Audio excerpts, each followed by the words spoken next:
Welcome to Sci-Fi Quantum Archives. Don't forget to like, subscribe, and explore. I woke up gasping for air, my chest tightening as if the breath had been ripped from my lungs.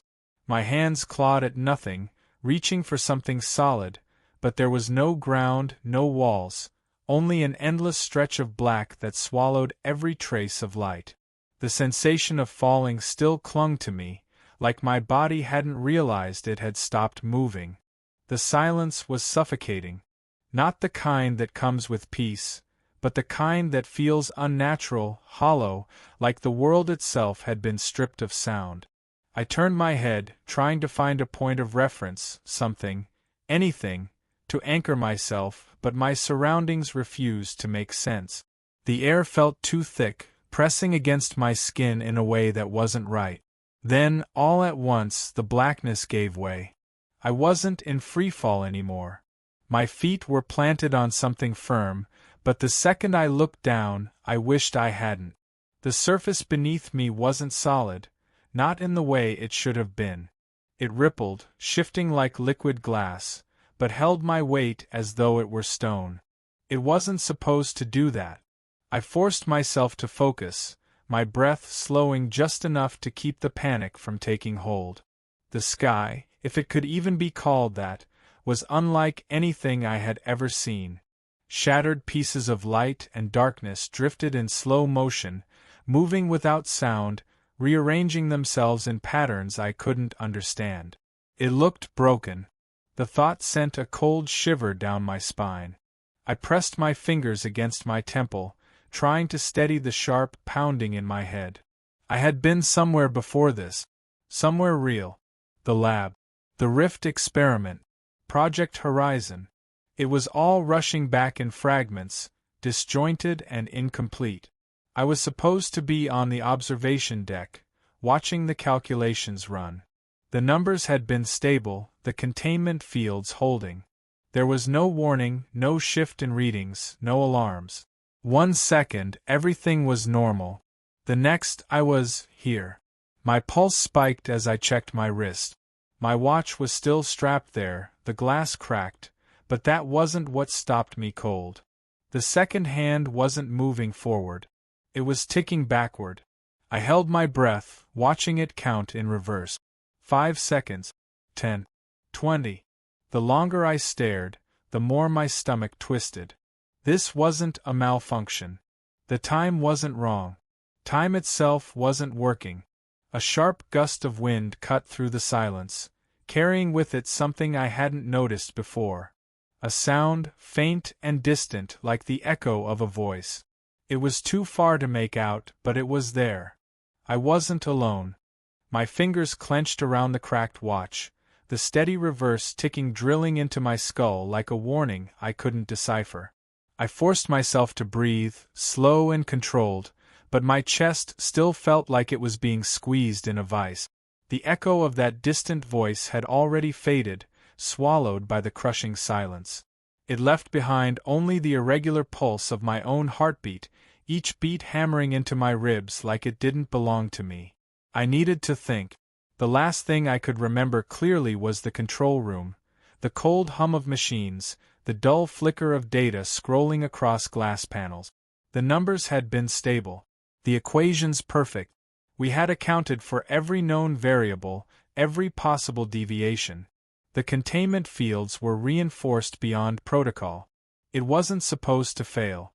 And yet, something had gone wrong. I tried to recall the final seconds, but the memories slipped through my grasp like sand. The energy readings had spiked, higher than projected, but not dangerously so. The dimensional rift had opened on schedule, an elegant tear in reality, stable and contained. Then nothing. No explosion. No system failure. No alarms blaring through the lab. Just absence. I was gone before I had the chance to realize it.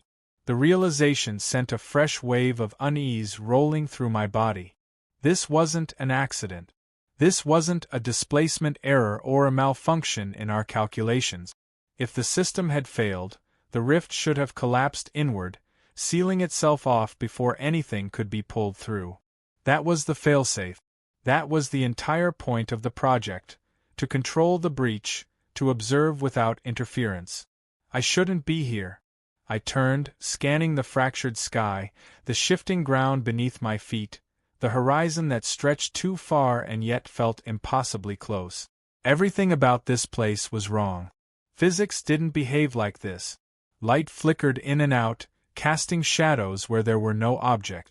The air pressed against my skin like a second layer of existence, too heavy, too dense. When I moved, the space around me seemed to move with me, just a fraction of a second too slow, like reality itself was struggling to keep up. I clenched my jaw. Focus. If I was here, then the rift was still open. That meant there had to be a way back. I reached for my comms unit, half expecting static, but there was nothing. No signal. No response. It was dead. I wasn't surprised. I had no way to know how far I had been pulled. This could be a pocket dimension, a collapsed reality, a fragment of space caught between 2 points of existence. Or worse, it could be something completely outside the realm of physics as we understood it. I swallowed hard, shoving the thought down before it could take root. I wasn't ready to consider that possibility yet. I needed to move. Standing still meant surrendering to the unknown, and I wasn't ready to let this place consume me. My boots pressed against the shifting ground, the surface bending slightly beneath my weight but refusing to give way. It was solid enough, stable enough. For now. I took a step, then another. The silence deepened, stretching unnaturally, as if the world around me was holding its breath, waiting for something to happen. My pulse quickened despite myself. I focused on my footing, on the steady rhythm of movement. I needed to find an anchor, something real, something I could use to orient myself. Then I saw it. A structure in the distance. I stopped cold.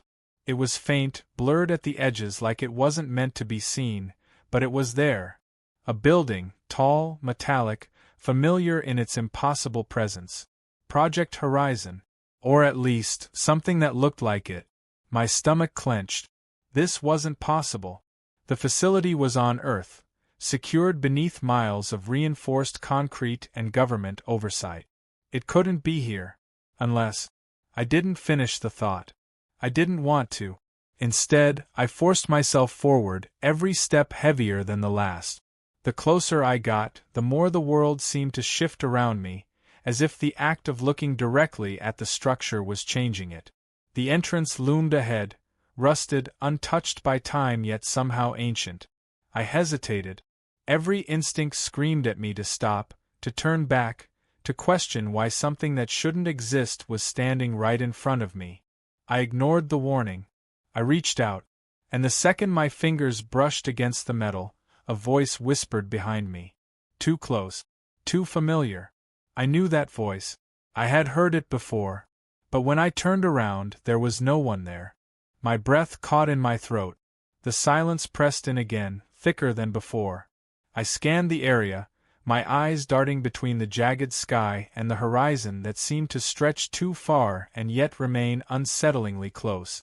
The wind had stopped. Or maybe it had never been there to begin with. The voice, familiar, too familiar, had come from just behind me. But when I turned, there was nothing. No movement. No shifting shadows. Only the empty, fractured space, waiting. Watching. I swallowed hard, my fingers curling against my palm. The structure that resembled Project Horizon loomed in front of me, metallic and rusted, standing as though it had been here for decades, maybe longer. But that wasn't possible. The facility had been sealed. Buried under layers of security. This wasn't real. Or if it wasn't the same place I had left. I took a step back. The ground beneath me didn't feel like solid earth. Not entirely. It gave slightly under my weight, shifting like the surface of a lake just before it ripples outward. But it held. It shouldn't have, but it did. I took another step. The ground trembled. Not a quake, not a vibration, but a slow, deliberate motion. A reaction. Like it had been waiting for me to move. I crouched, pressing my fingertips to the surface. It felt smooth, cool, but wrong. It didn't behave like metal. It wasn't rock. It wasn't liquid. It was something in between, something unrecognizable, something unnatural. I stood quickly, my pulse hammering. I had to focus. The structure in front of me might have answers. I couldn't afford to hesitate, no matter how much my instincts screamed against it. Then I heard it. A whisper. Barely a breath of sound, threading through the dead air like a thread unraveling in the distance. Not a voice. Not words. Just presence. I turned sharply, scanning the shifting space around me. There was nothing. Again. But the sensation crawled along my skin, a pressure that felt too close, too familiar, as if something was just out of reach. And then the wind came back. But it wasn't a normal wind. It carried something with it, something light, something drifting. Paper. I reached for it before I could think. The page fluttered against my fingers, rough with dampness, the edges darkened by something that had dried long ago. I turned it over. My breath stopped. Handwriting. My handwriting. I knew the way the letters curved, the way the ink pressed into the fibers, the slight inconsistencies in the stroke. I had written this, but I had never seen it before in my life. The wind pushed against me again, and more pages scattered across the ground, some caught in the air, some half buried in the shifting surface. I reached for another, then another. Equations. Note. A list of variables. It was my research. Pages ripped from a notebook identical to the one I had left behind in the lab. I turned the next page over. The ink was smudged, distorted, like something had pressed too hard, as if someone had been desperate to make the words permanent. 4 words. Bold. Stained. You were never meant to survive. A cold weight settled in my stomach. I read it again, as if the words would change. They didn't. The wind picked up. More pages scattered around me, filling the empty space with the rustling of paper, the sound too sharp, too deliberate. I wasn't supposed to be here. And yet, I was. The silence stretched again, swallowing everything.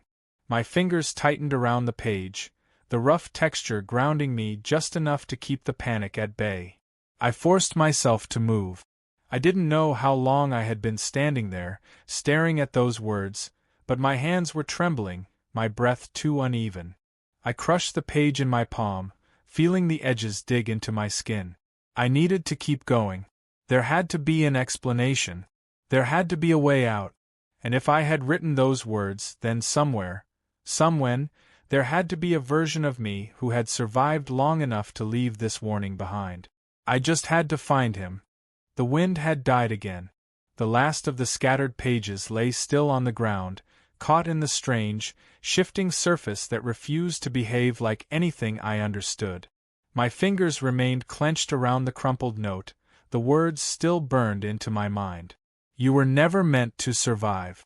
The silence stretched, thick and pressing, as if the air itself was watching, waiting. I forced myself to take a step, then another. The weight in my chest didn't ease. The sky above me was still fractured, still broken, still shifting in patterns I couldn't comprehend. Then I heard it. A whisper. No, multiple whispers. Soft at first, like wind threading through hollow spaces, slipping through cracks in a world that shouldn't exist. Then clearer. Words forming but not quite making sense, overlapping in ways that shouldn't have been possible. They came from everywhere. They came from nowhere. I turned sharply, scanning the horizon, my pulse hammering against my ribs. The pages around me remained still. The air had no movement. But the whispers grew louder. Not words. Not entirely. Fragments. Echoes. I took a slow step forward, careful not to let the ground shift too much beneath me. Then, just ahead, something moved. A shape, blurred at the edges, standing too still against the broken landscape. A person. No, something like a person. I stopped breathing.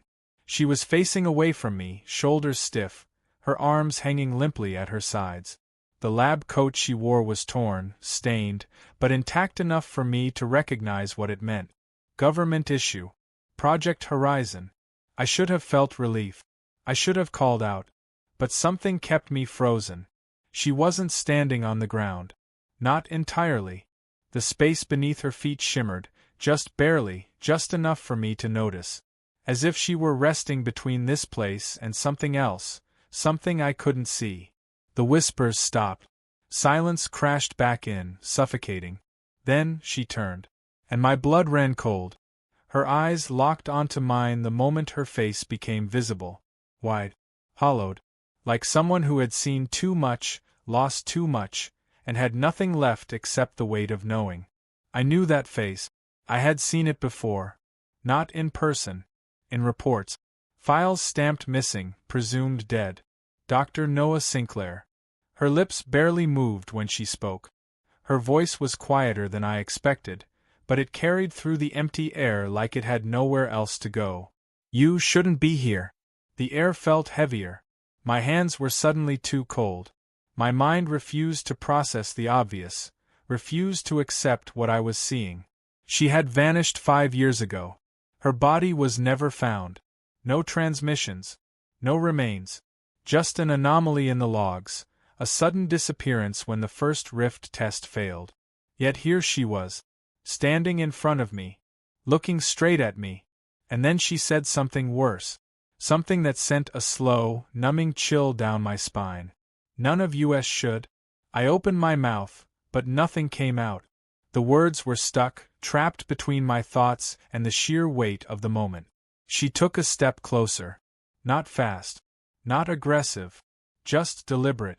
I willed my body to move, to react, but something about her presence held me in place. Her gaze never wavered. Then she spoke again, her voice barely a breath, yet too clear to misunderstand. You've been here before?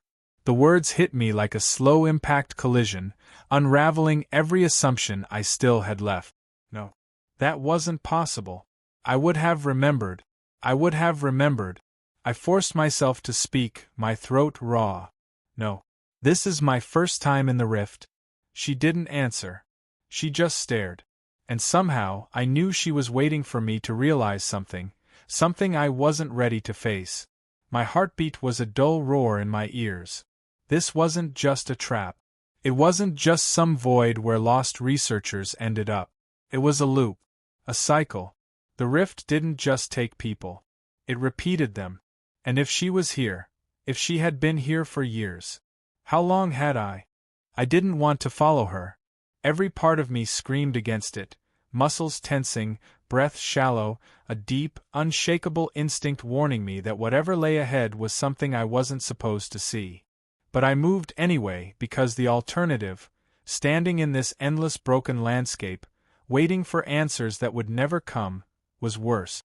Noah walked ahead of me, silent, her steps slow and measured, as if she had done this before. And maybe she had.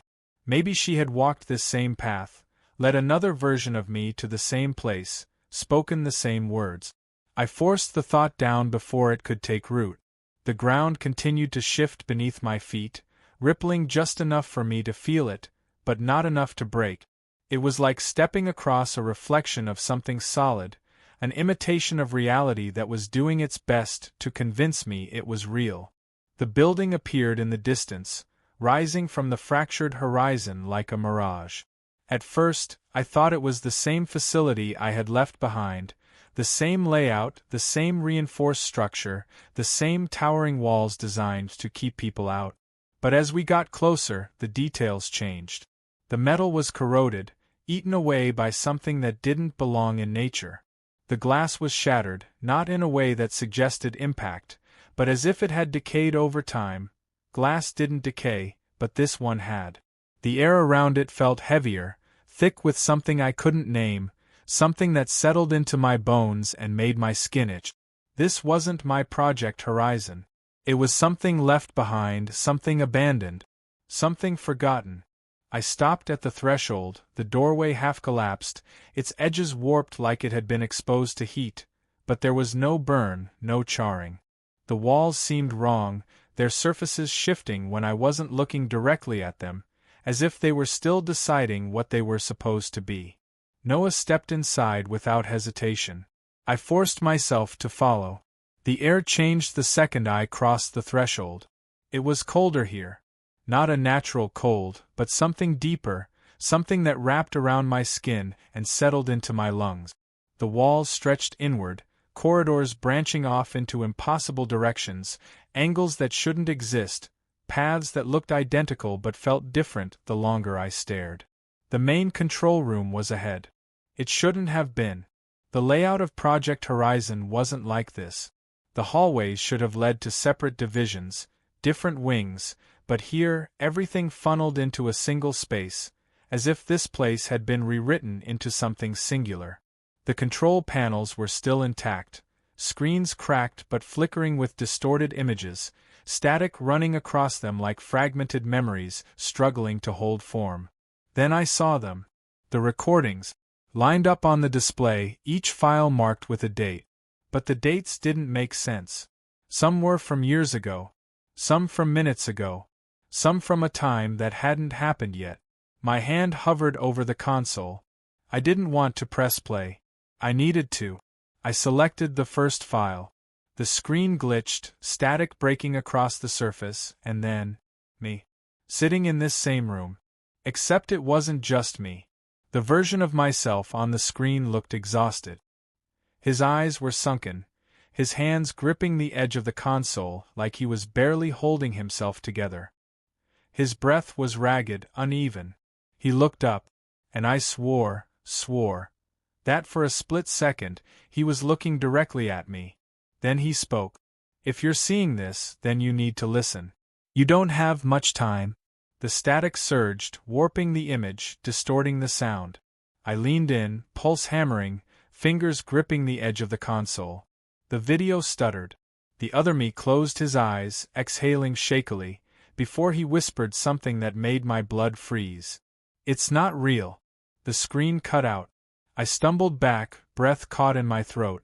Noah was watching me, unreadable. I swallowed hard, then played the next file. The screen flickered again.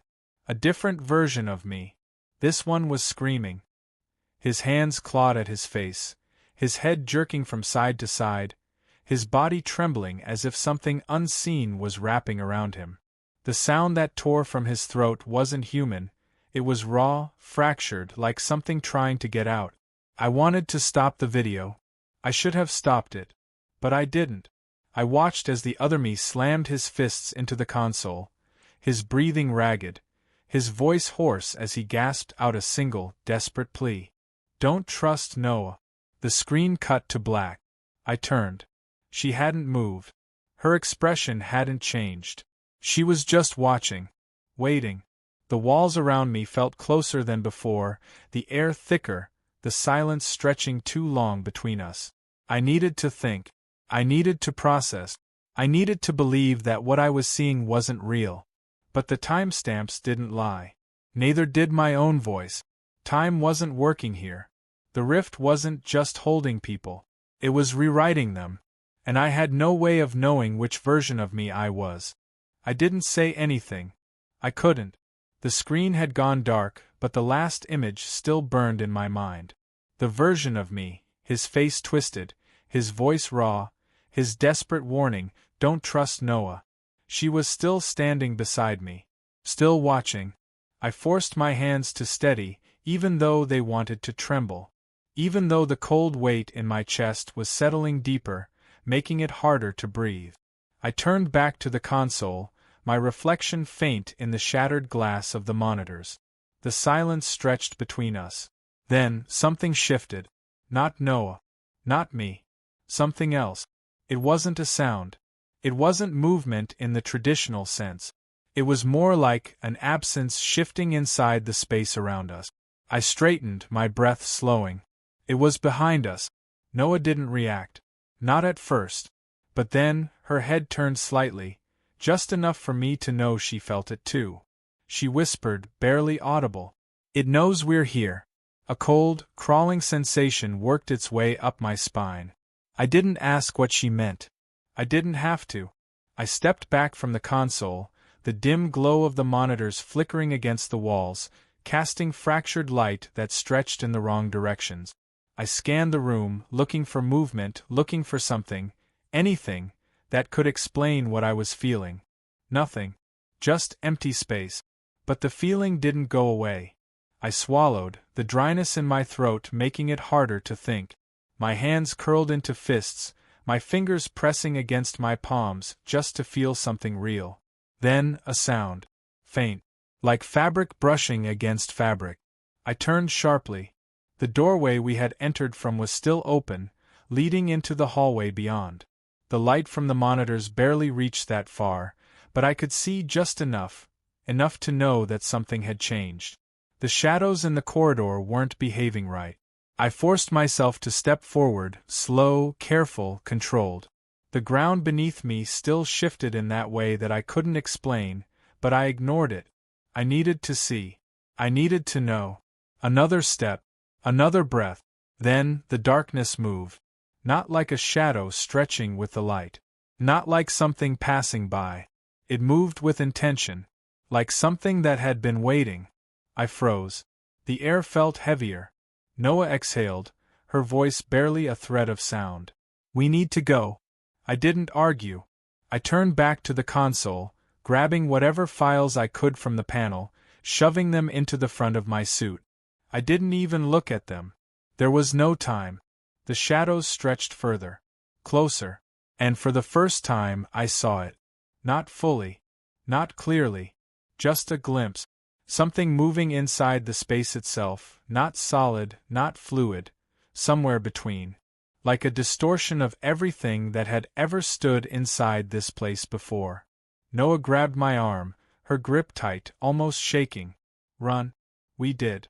I moved faster than I thought I could, my boots hitting the shifting floor with heavy, uneven steps, my breath sharp and ragged as we raced through the corridors, past empty rooms, past decayed hallways that shouldn't have existed. The air grew colder as we ran. Not normal cold. Not temperature. A cold that sank into me, pressing against my ribs, weighing down my limbs. Like something was reaching for me. Like something had already found me. The corridors twisted, the walls bending, the layout shifting in ways that weren't possible. Doors that had been there seconds ago were gone. Paths stretched too far. Reality was breaking apart around us. I pushed forward. One step. Another. Then we turned a corner. Too sharply, too fast, and I stumbled. My hands slammed against the ground, catching myself just before my face hit the surface. And that's when I saw it. The notebook. Old, worn, half buried in the shifting ground. My heart pounded. I knew what it was before I even reached for it. The same pages. The same rough texture. The same ink. My handwriting. I flipped it open, my breath catching in my throat. Scattered notes. Equations. Scribbled thoughts written with a shaking hand. Some words crossed out. Some rewritten over and over again. And then, on the final page, a single sentence. The ink smudged. The edges torn. But the words still there. Still waiting for me to read them. The rift doesn't kill you. It rewrites you. Until nothing is left of the real you. I swallowed hard, my grip tightening around the paper. My heartbeat thundered in my ears, drowning out the sound of my breath, the sound of Noah moving behind me. The rift didn't just trap us. It didn't just hold us here. It was replacing us, piece by piece, iteration by iteration. I looked at Noah. She was staring at the notebook too. And for the first time since I had met her, she looked afraid. The words in the notebook sat heavy in my hands. The rift doesn't kill you. It rewrites you. Until nothing is left of the real you. I wanted to deny it. I wanted to push the thought away, to convince myself it was just paranoia, a hallucination, a trick of whatever this place was. But I couldn't. Because I knew, deep down I knew, that this wasn't the first time I had seen this warning. And if that was true, if this had happened before, I turned to Noah. She was still staring at the notebook, her expression unreadable, her breathing uneven. But there was something behind her eyes now, something I hadn't noticed before. Not fear. Not confusion. Recognition. She knew.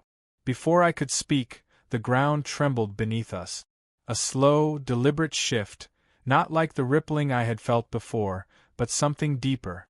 A pulling sensation, a weight pressing down from all directions at once. I looked up. Ahead of us, past the broken corridors, past the walls that barely held their form, something was waiting. A distortion in the air.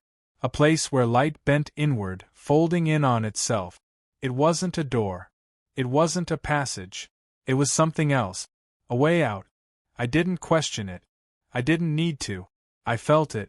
This was the exit. The pull of it was undeniable. The closer I stepped, the stronger it became, like gravity shifting its focus, locking onto me. A force drawing me toward it, calling me back to where I was supposed to be. But something was wrong. The pressure in my chest wasn't relief. It wasn't hope. It was something else. I took another step forward. And then I heard her. Noah's voice, quiet. Shaking. Don't. I stopped. She wasn't looking at the gateway. She was looking at me. Her face was pale, her hands clenched into fists at her sides. She shook her head once, slowly, like she had already seen this play out before. I swallowed, my throat dry. This is it. We can leave.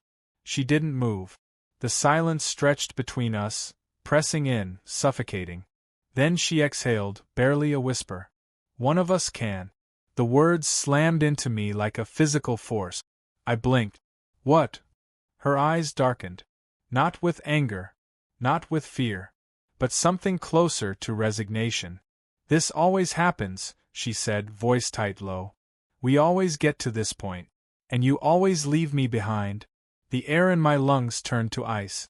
My mind scrambled for logic, for understanding, for any explanation that made sense. This was the first time I had reached the exit. The first time I had made it this far. I would remember if... The notebook. You've been here before. I shook my head. No. No, that's not right. I've never. I stopped. Because I wasn't sure. Because I had no proof. Because how would I know? My own voice echoed back from the past, from the recordings in the abandoned lab. Don't trust Noah. I sucked in a breath, my heart hammering so hard I thought my ribs might crack. The rift rewrites you. Not just once. Again. And again. And again. I took a step back. My legs felt weak, unsteady. Noah was still staring at me. Waiting. The pull of the gateway grew stronger. The exit was open, but not for both of us. One. Only one. I swallowed hard. How do you know? Her lips parted slightly, like she wanted to speak, but no words came. Because she didn't have to. She just knew. Like I did. Like I had always known, deep down, buried beneath the layers of fractured memories, beneath the cracks in my mind that I had ignored for too long. This wasn't just the first time I had reached this point. This was every time. And somehow I had never remembered. The pull of the gateway was unbearable now, like standing at the edge of a collapsing star, gravity shifting, dragging everything toward a single point. It wasn't just an exit. It was the exit. The only way out. And there was only room for one. Noah was still standing there, her breathing shallow, her hands trembling at her sides. But her eyes weren't surprised. She already knew how this would end. She had seen it before. We always get to this point. The words wouldn't stop repeating in my head. Over and over. A locked cycle. A predetermined outcome. I gritted my teeth. No. No, this wasn't predetermined. I could choose. I could break the pattern. I took a slow step forward. Noah's breath hitched. She wasn't running. She wasn't fighting. She was waiting. Because she had already lost before. Because she had seen this exact moment again and again. She knew how it ended. I didn't. I took another step. The force of the gateway was stronger now, pressing against me, demanding I move, pulling at the edges of my body like it could sense how close I was. I felt it in my bones. This was it. One step, and I would be free. One step, and I would be me again. Noah swallowed hard. You don't remember, do you? I hesitated. And that was the moment I knew. The truth wasn't something I had forgotten. It was something I had never been allowed to know. I lunged. Not forward, toward her. Her eyes widened, but she didn't have time to react. My hands gripped her shoulders before she could move, before she could even understand what was happening. I shoved her backward. Into the gateway. She didn't scream. She didn't fight. She just looked at me. And for a split second I saw it. The realization. The understanding. The truth she had already known. The truth I was just beginning to grasp. Then she was gone. The instant her body passed through, something snapped. The air cracked apart like shattered glass. The ground beneath my feet lurched. The gateway flickered, then collapsed inward, sealing itself shut like it had never been there at all. And I was still here. A sharp pain slammed into my skull. A pressure, unbearable, suffocating. The world around me fractured, splitting apart in streaks of impossible colors, peeling back layers that should never have been exposed. And then I saw them. All of them. Versions of me. Not one. Not 10. Hundreds. Thousands. Stacked on top of each other, layer after layer, distorted and broken and wrong, their faces shifting, their mouths open in silent screams, their bodies flickering like half-formed memories trying to hold themselves together. Some of them were running. Some of them were reaching out. Some of them were watching. And one of them was looking directly at me. His face was mine. His eyes were mine.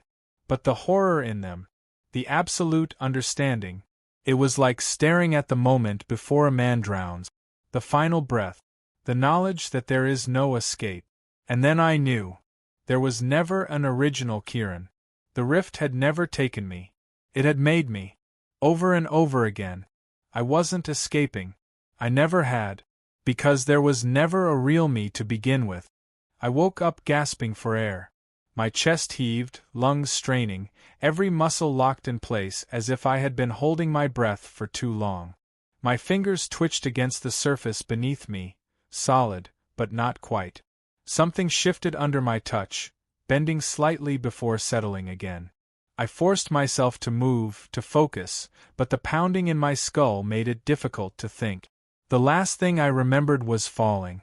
But there had been no ground. No impact. No ending. Just absence. My breathing slowed. My pulse didn't. I pushed myself upright, blinking against the light. Except there wasn't any. Not in the way there should have been. The space around me wasn't darkness, but it wasn't light either. It was something in between. Something that felt like it was waiting. I turned my head, and my stomach twisted. The horizon stretched too far. The sky was still fractured. The ground beneath me rippled like liquid but held my weight. I had been here before. I had done this before. A sharp pulse of nausea rolled through me, hot and suffocating. My hands clenched into fists, but I couldn't stop the trembling. The cycle had started again. No. I pressed my palm against my forehead, squeezing my eyes shut. No. No, that's not right. I made it. I got out. Except I hadn't. I knew that now. The rift didn't just trap people. It didn't just repeat them. It erased them, rewrote them, replaced them. And I was just the latest version. The realization settled in slowly, like cold water filling my lungs. The other versions of me, the ones I had seen, the ones that had reached this point before, they had thought the same thing. That they had made it. That they had escaped. But they never had. Because there was no escape. My breath shuddered. I turned my wrist, staring down at my watch. The glass was cracked. The second hand was moving. Ticking backward. A sound echoed through the air. Soft. Almost nothing. A whisper. I stilled. It wasn't the wind. It wasn't the shifting of this broken world around me. It was a voice. I didn't recognize it. But it recognized me.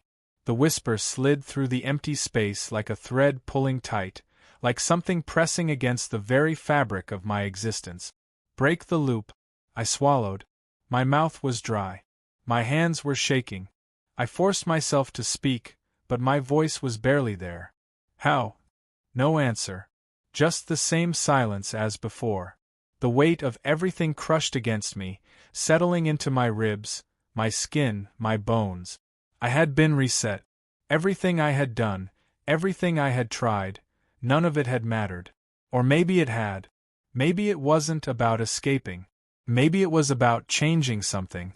I took a breath. Then another. I looked up, staring out at the impossible horizon. And this time, I paid attention. Would you? Would you know if you were the real you? Or just another copy? If you believe humanity deserves a future among the stars, subscribe now. Only those who'd abandon Earth to its fate will scroll past.